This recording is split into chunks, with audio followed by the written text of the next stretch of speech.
Hello dear learners, स्वागत है आपका मेरे यूट्यूब चैनल पर। और आज मैं स्टार्ट करने वाली हूँ एक new chapter, distribution of oceans and continents, यानी कि महासागरों और महाद्वीपों का वितरण। इस चैप्टर में हम लोग बेसिकली दो थ्योरीज के बारे में जानेंगे। एक है कॉन्टिनेंटल ड्रिफ्ट थ्योरी जो कि वैगनर ने दी थी, और एक है प्लेट टेक्टोनिक थ्योरी। तो इन दोनों थ्योरीज के बारे में हम इस चैप्टर में पढ़ने वाले हैं। तो चलिए स्टार्ट करते हैं। In the previous chapter you have studied about the interior of the अर्थ। इस चैप्टर से पहले एक और चैप्टर आता है जिसका नाम है पृथ्वी की आंतरिक संरचना, यानी इंटीरियर ऑफ द अर्थ। उस चैप्टर को हम इसके बाद में पढ़ेंगे। पहले मैं ये वाला चैप्टर आपको करवा रही हूँ। You have already familiar with the world map. You know the continents cover 29% of the surface of the अर्थ। हम जानते हैं कि कॉन्टिनेंट्स जो है या लैंड पार्ट जो है वो 29% एरिया कवर करता है हमारी अर्थ की सर्फेस का, जबकि जो रिमेनिंग पार्ट है वो ओशन वाटर है। So the position of the continents and the ocean bodies as we see them in the map have not been the same in the past. जो कॉन्टिनेंट्स का structure है, जो उनकी position है, जो हम आज देखते हैं प्रेजेंट टाइम में, क्या पास्ट में भी वो इसी तरीके की थी? ये जानने के लिए ही बेसिकली हम इस चैप्टर को पढ़ने वाले हैं। Moreover, it's now a well accepted fact that oceans and continents will not continue to enjoy their present positions in time to come. और ये भी हम जानते हैं कि आने वाले टाइम में भी जो कॉन्टिनेंट्स है वो आज की तरह की कंडीशन में या आज की जैसी पोजीशन में नहीं रहेंगे। तो इसका मतलब वो पास्ट में भी इस तरह की पोजीशन में नहीं थे जैसे कि वो आज दिखाई देते हैं। If this is so, the question arises that where the position in the past. उनकी पोजीशन क्या थी पास्ट में? Why and how do they change their position, और क्यों और कैसे वो अपनी पोजीशंस को चेंज करते हैं। इन क्वेश्चंस का आंसर जानने के लिए ही हम बेसिकली इन दो थ्योरीज को पढ़ने वाले हैं। Even if it is true that the continents and ocean have changed and are changing their positions, you may wonder as to how scientist know this. और अगर ये कॉन्टिनेंट्स एंड ओशन अपनी positions को continue change कर रहे हैं या उन्होंने चेंज किया है, तो जो साइंटिस्ट हैं उन्हें कैसे इसके बारे में पता चलता है कि ये ऐसा ऐसा हो रहा है, इसकी क्या एविडेंसेस हैं। So how do they determine their early positions, और पहले उनकी क्या पोजीशंस रही है इसके बारे में भी हम कैसे जान पाते हैं। You will find all the answers to some of these and related questions in this chapter. इन सभी क्वेश्चंस में से कुछ के आंसर्स हम इस चैप्टर में जानेंगे। तो चलिए सबसे पहले हम बात करते हैं कॉन्टिनेंटल ड्रिफ्ट थ्योरी के बारे में, यानी कि महाद्वीपीय प्रवाह सिद्धांत। ये थ्योरी बेसिकली दी किसने थी? ये थ्योरी जो थी ये दी थी वैगनर नाम के व्यक्ति थे, अल्फ्रेड वैगनर, जो कि एक जर्मन क्लाइमेटोलॉजिस्ट थे, या फिर हम उनको कह सकते हैं मीटियोलॉजिस्ट थे। उन्होंने ये थ्योरी दी थी। बट उससे पहले भी कुछ बातें हैं, पॉइंट्स हैं जिनके बारे में हमें जानना है। तो सबसे पहले मैं आपको अपने नोट से बता देती हूँ कुछ पॉइंट्स। आप देख सकते हैं यहाँ पे मैंने कुछ चीजें लिख रखी है। एंटोनियो स्नाइडर जो थे वो एक फ्रेंच ज्योग्राफर थे और एक साइंटिस्ट थे, जिन्होंने सबसे पहले ये पॉसिबिलिटी बताई थी कि जो कॉन्टिनेंट्स होते हैं वो अपनी जगह से ड्रिफ्ट होते हैं, यानी शिफ्ट करते हैं किसी दूसरी जगह पे। सबसे पहले पर्सन कौन से थे? Antonio Snyder.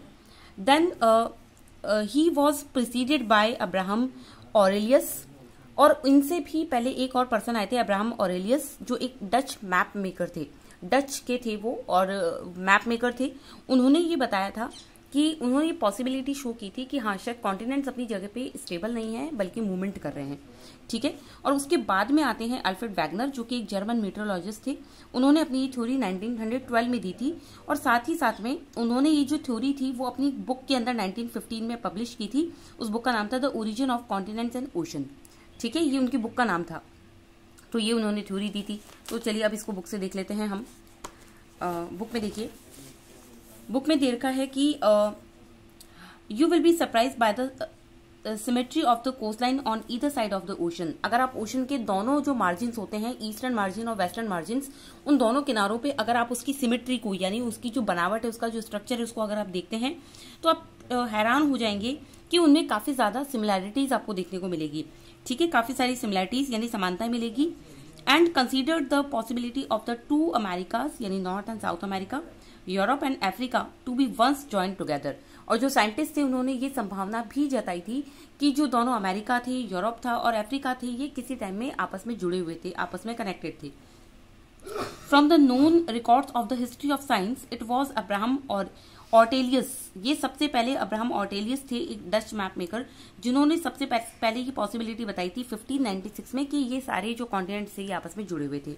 इसके बाद में एंटोनियो आए थे। इन्होंने एक मैप बनाया था जिसमें इन तीनों कॉन्टिनेंट्स को आपस में जुड़ा हुआ दिखाया था।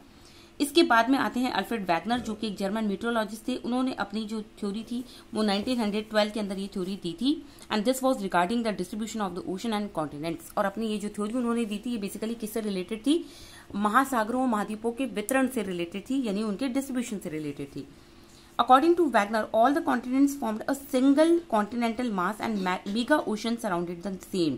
उन्होंने कहा था कि जितने भी कॉन्टिनेंट्स है वो आपस में जुड़े हुए थे और उनके जुड़े होने की वजह से एक बड़ा कॉन्टिनेंट बनता है जिसे सुपर कॉन्टिनेंट कहते हैं, और उन्होंने उसको एक स्पेसिफिक नेम दिया था जिसका नाम था पैंजिया। ठीक है, और उस पैंजिया के आसपास में चारों तरफ एक बड़ा सा ओशन जो था वो फैला हुआ था, बड़ी वाटर बॉडी थी जिसको उन्होंने नाम दिया था मेगा ओशन, जिसका नाम था पैंथालसा उन्होंने नाम दिया था। And he argued that around 200 million years ago, 200 million साल पहले क्या हुआ कि जो सुपर कॉन्टिनेंट था Pangaea, it begin to split, ये टूटना स्टार्ट हो गया, इसमें ब्रेकेज आने लग गए। And Pangaea first broke into 2 large continental masses as Laurasia and Gondwana. और सबसे पहले जब ये टूटा तो 2 पार्ट्स में टूटा था। इसका उत्तरी जो भाग था, नदन जो पार्ट था वो अलग शिफ्ट हो गया, उसको लोरेशिया नाम दिया गया, और जो दक्षिणी भाग था, सदर्न हिस्सा जो था वो साउथ में शिफ्ट हो गया, उसका नाम था गोंडवाना लैंड। तो इसको थोड़ा सा हम अपने नोट से देख लेते हैं एक बार, उसके बाद में चीजें और क्लियर हो जाएगी। बट उससे पहले कुछ पॉइंट्स और भी हैं जो बुक में नहीं दे रखे हैं और मैं आपको करवाना चाहती हूँ। आप देखिए, वैगनर जो थे इनका एम क्या था ये थ्योरी देने का, इसका एम था टू एक्सप्लेन क्लाइमेट चेंज। पहली बात तो ये क्लाइमेट क्यों चेंज होती है टाइम टू टाइम और हर कॉन्टिनेंट में डिफरेंट क्लाइमेट क्यों मिल रही है, या पहले के टाइम में उस कॉन्टिनेंट में अलग क्लाइमेट थी और अब आज की डेट में प्रेजेंट सिनेरियो में वहां पे अलग क्लाइमेट है, इसका क्या रीजन है। तो क्लाइमेट चेंज को बताने के लिए भी और इस क्वेश्चन को सुलझाने के लिए भी उन्होंने ये थ्योरी दी थी। सेकेंड एम क्या था, to prove that oceans and continents are unstable. ये तो सबसे बड़ी चीज थी जो उनको प्रूव करनी थी कि कॉन्टिनेंट्स एंड ओशन अपनी जगह पे स्टेबल नहीं है, वो अपनी पोजीशंस को कंटिन्यूअसली चेंज करते जा रहे हैं। हालांकि उनके चेंजिंग की जो रेट होती है, जो दर होती है, वो इतनी कम होती है, इतना स्लोली ये मूवमेंट करते हैं कि पता नहीं चल पाता है, बट वो धीरे धीरे इनमें ड्रिफ्टिंग होती है। तो ये भी एक क्वेश्चन था।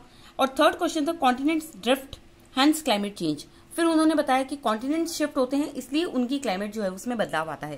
तो ये 3 एम थे जिनको इन क्वेश्चंस का आंसर उनको ढूंढना था, इसलिए उन्होंने ये थ्योरी दी थी। इसके बाद में आता है कुछ पॉस्टुलेशंस, यानी उनकी कुछ मान्यताएं जो उन्होंने थ्योरी देने से पहले मानी थी।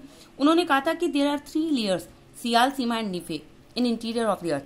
पृथ्वी की आंतरिक संरचना के बारे में अगर हम बात करते हैं, इंटीरियर ऑफ द अर्थ में जैसे जैसे हम जाते हैं तो हमें बेसिकली 3 लेयर्स देखने को मिलती है। सबसे टॉप लेयर जिसपे हम लोग रहते हैं वो वाली जो लेयर होती है उसको कहा जाता है सियाल यानी सिलिका एंड एल्यूमिनियम का जो कॉम्बिनेशन होता है वो उससे मिलके बनी हुई लेयर जो होती है उसको सियाल कहा जाता है। उससे थोड़ा और गहराई में चलेंगे तो आएगा सीमा, यानी कि सिलिका एंड मैग्नीशियम की लेयर। इसके बाद में लास्ट में सबसे गहराई में सबसे डीपेस्ट पॉइंट जो होगा हमारी अर्थ की जो लेयर है उसको कहा जाता है नीफे यानी निकल एंड फेरस का जो कॉम्बिनेशन होता है वो। तो इस तरीके से 3 लेयर्स जो है वो वैगनर ने बताई थी। इसके बाद में इन्होंने कहा कि जो सियाल नाम की लेयर है, जो टॉपमोस्ट लेयर है, वो सीमा नाम की लेयर के ऊपर फ्लोट कर रही है बेसिकली। तो इन्होंने कहा था कि सीमा जो है वो एक लिक्विड फॉर्म के अंदर है, विस्कस फॉर्म में है, जबकि सियाल जो वो एक सॉलिड फॉर्म के अंदर है। तो जैसे एक प्लेट जो होती है खाने की वो एक पानी के अंदर तैरती रहती है, फ्लोट करती रहती है, एग्जैक्टली वैसे ही सियाल जो है वो सीमा के ऊपर फ्लोट कर रहा है, ये भी इन्होंने माना था। देन उन्होंने कहा कि इन कार्बोनिफेरस टाइम, अब कार्बोनिफेरस टाइम क्या होता है इसके लिए आपको मेरा एक और वीडियो देखना होगा जिसमें मैंने जियोलॉजिकल टाइम स्केल को बताया है, समझाया है। आप एक बार उस जो वीडियो है उसको गो थ्रू कीजिए, उसको अच्छे से देखिए, तो आपको समझ में आ जाएगा कि ये टाइम पीरियड कौन कौन से थे। तो कार्बोनिफेरस टाइम पीरियड जो था इसमें एक सुपर कॉन्टिनेंट था जो भी मैंने आपको बताया था, उसको उन्होंने नाम दिया था पैंजिया, और it was surrounded by mega ocean. ये चारों तरफ अपने पानी से घिरा हुआ था जिसका नाम था पैंथालासा। जैसा कि आप यहाँ डायग्राम में देख सकते हैं, ये डायग्राम यहाँ पे बनाया हुआ है। इस डायग्राम में आप देखें बीच में जो बनाया गया ये पैंजिया है और चारों तरफ ये पानी से घिरा हुआ है, इसको पैंथालासा नाम दिया गया है। देन इन्होंने कहा कि in the end of the Carboniferous time period जैसे खत्म होने पे आया तो उसके एंडिंग के अंदर क्या हुआ कि पैंजिया जो था वो 2 पार्ट्स में डिवाइड हो गया। ये इस तरीके से आप देख सकते हैं, जो नदन पार्ट है वो लोरेशिया कहलाया और जो सदर्न पार्ट है वो गोंडवाना लैंड कहलाया। और इसके बीच का जो पार्ट था जहां पर थोड़ा थोड़ा जो पैंथालासा का वाटर था वो एंटर हो गया था, इसको इन्होंने नाम दिया था टेथिस सी। ये छोटा सी था, ओशन के कंपैरिजन में छोटा था, और ये जो कहलाया इसका नाम उन्होंने दिया था टेथिस सी। तो ये 3 टर्मिनोलॉजीज आपको ध्यान रखनी है, Pangaea, Panthalassa and Tethys sea. ठीक है, ये इनकी पॉस्टुलेशंस हो गई।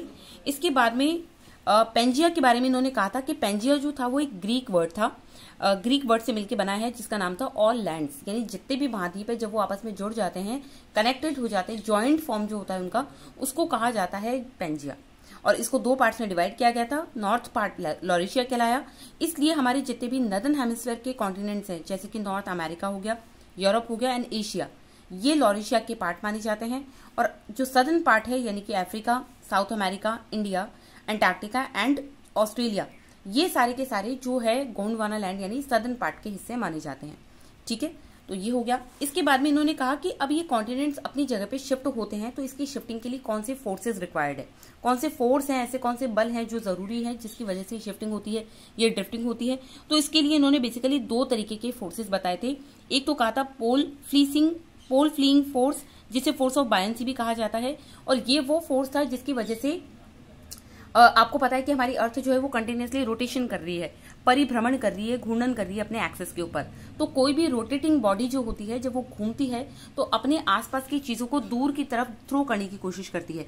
तो जितने भी चीजें पोल्स के ऊपर थी, पोल से वो दूर जाने लगी क्योंकि हमारी अर्थ रोटेशन कर रही है।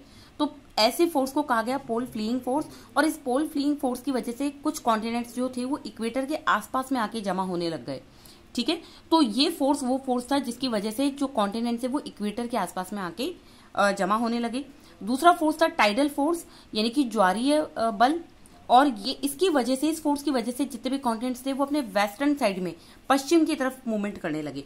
ये फोर्स कौन सा होता है आपको पता है, सन एंड मून के अंदर जो ग्रेविटेशनल फोर्स होता है, अट्रैक्शन फोर्स होता है, उसकी वजह से हमारी अर्थ के ऊपर वो फोर्स काम करता है। और हमारी अर्थ का जो लिक्विड फॉर्म होता है वो पूरा का पूरा पानी जो होता है वो खिंचता जाता है सन एंड मून की तरफ, जिसकी वजह से ज्वार आता है, टाइड्स आते हैं। और इन्होंने माना कि न केवल पानी में ये फोर्स लगता है बल्कि बड़े बड़े कॉन्टिनेंट्स भी जो होते हैं वो इसी फोर्स की वजह से क्या होते हैं, वेस्ट की तरफ शिफ्ट होते जाते हैं। तो ऐसा इनका अजम्पशन था। हालांकि इसी को लेकर बाद में इनकी क्रिटिसिज्म भी हुई थी, क्रिटिसाइज किया गया था इनको, लेकिन फिलहाल इन्होंने ये 2 फोर्सेस जो है वो बताए थे। ठीक है, तो इसको भी एक बार हम देख लेते हैं। तो आगे चल के इन्होंने बोला था कि जो पेंजिया था वो 2 पार्ट्स में स्प्लिट हो गया था और फिर बाद में धीरे धीरे लॉरेशिया एंड गोंडवाना जो है वो कंटिन्यूसली ब्रेकिश उनमें होते गए और बहुत सारी छोटे छोटे जो कॉन्टिनेंट्स है जो आज हम देखते हैं वो बनते गए। और इसके लिए उन्होंने इस थ्योरी को प्रूव करने के लिए बहुत सारे एविडेंसेस भी उन्होंने दिए थे, बहुत सारे साक्ष्य प्रस्तुत किए थे, जिनके बारे में हम अपने नेक्स्ट वीडियो में चर्चा करेंगे। बट उससे पहले एक फोर्स वाला पॉइंट जो है वो यहाँ बुक में दिया हुआ है वो मैं आपको समझा देती हूँ, जो अभी मैंने आपको बताया था। Wegener suggested that the movement responsible for the drifting of the continents was caused by the pole fleeing force and tidal force. इन्होंने इन कॉन्टिनेंट्स के शिफ्ट होने के लिए, क्योंकि कॉन्टिनेंट अपनी जगह पे स्टेबल नहीं थे, शिफ्ट हो रहे थे, इसके लिए इन्होंने 2 फोर्सेस बताए थे। एक पोल फ्लीइंग फोर्स था जिसकी वजह से सारे जो कॉन्टिनेंट्स थे ज्यादातर वो इक्वेटर के आसपास में आके जम गए थे, और दूसरा फोर्स था टाइडल फोर्स जिसकी वजह से कुछ कॉन्टिनेंट जैसे कि नॉर्थ और साउथ अमेरिका वो वेस्टर्न साइड में चले गए थे। तो यही था ये फोर्स के बारे में। अब अपने नेक्स्ट लेक्चर में हम लोग इसके एविडेंसेस के बारे में बात करेंगे। तब तक के लिए आप लोग अच्छे से पढ़ते रहिए, रिवीजन करते रहिए। मिलते हैं अपने नेक्स्ट लेक्चर में।